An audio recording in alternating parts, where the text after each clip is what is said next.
4-5 bus video ಮಾಡ್ಕೊಟ್ಟು ಒಂದು ವಾರ ಮತ್ತೆ ಅದೇ ಸಮಸ್ಯೆ. ಈ ಕಡೆಯಿಂದ ಓಡಾಡೋ ಒಂದು ಬಸ್ಸು ನಿಲ್ಸಲ್ಲ, ಒಬ್ಬರು ಹೊಸ್ಕೊಳ್ಳಲ್ಲ. ಆ ಕಡೆಯಿಂದ ಬರುವಾಗ ಒಂದು ಬಸ್ಸು ಹೊಸ್ಕೊಳ್ಳಲ್ಲ, ಒಂದು ನಿಲ್ಸಲ್ಲ. ಹೇಳಿದ್ರೆ ಅಂತ ಹೇಳ್ತಾರೆ ಗೊತ್ತಾ, ಅವರು ಎಕ್ಸ್ಪ್ರೆಸ್ ಅಂತ ಹೇಳ್ತಾರೆ. ಈಗ ಫಾರ್ ಎಕ್ಸಾಂಪಲ್ ಓಡಿರೋದೇನು ಕುಂದಲಪೇಟೆ ಮೈಸೂರು.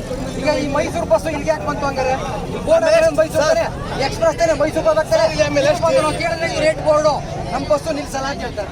ಇದಕ್ಕೆ ನಮಗೆ ಸಮರ್ಪಕವಾಗಿ ನಾವು ಅವತ್ತು ಕೇಳೋದು. ಅವರೇನು ಕೇಳಿದ್ರು, ವಿಜಯಪುರದಲ್ಲಿ ಸ್ಟೇಜ್ ಇದೆ, ಲಕ್ಪುರಲ್ಲಿ ಸ್ಟೇಜ್ ಇದೆ, ಮತ್ತೆ ದೇವಳಾಪುರದಲ್ಲಿ ಸ್ಟೇಜ್ ಇದೆ, ಹುಡುಗಿಗಳಲ್ಲಿ ಸ್ಟೇಜ್ ಇದೆ ಅಂತ ಹೇಳೋದು. ಇಂಟರ್ಸಿಟಿ ಅಂದ್ರೆ ಅಂತಾರಾಜ್ಯ ಬಸ್ಗಳು ಬಿಟ್ಟು ಎಲ್ಲ ಬಸ್ಗಳಲ್ಲಿ ಸ್ಟಾಪ್ ಕೊಡಬೇಕು ಅಂತ ಹೇಳಿದ್ರು. ಆದರೆ ಇವತ್ತವರೆಗೂ ಯಾವುದೇ ಬಸ್ಗಳು ನಿಲ್ಲಿಸ್ತಾ ಇಲ್ಲ. ನಮ್ಮ ಬೇಡಿಕೆ ಏನು ಅಂತಂದ್ರೆ ಇಲ್ಲಿ ಬಸ್ಗಳು ನಿಲ್ಲಿಸ್ಬೇಕು, ಜೊತೆಗೆ ನಮ್ಗೆ ಏನೊಂದು ಬೋರ್ಡ್ ಹಾಕೊಡ್ಬೇಕು. ಸಂಜೆ ಟೈಮು ಆ ಕಡೆಯಿಂದನೂ ಒಂದು ಬಸ್ಸು ನಿಲ್ಲಿಸಲ್ಲ, ಅಲ್ಲೂ ಸಹ ಬಸ್ ಹತ್ಕ ಹೋಗೋಂಥ ವ್ಯವಸ್ಥೆ ಮಾಡ್ಕೊಡ್ಬೇಕು. ಆಮೇಲೆ ಇಲ್ಲೊಂದು ಬೋರ್ಡ್ ಹಾಕೊಡ್ಬೇಕು ನಮಗೆ.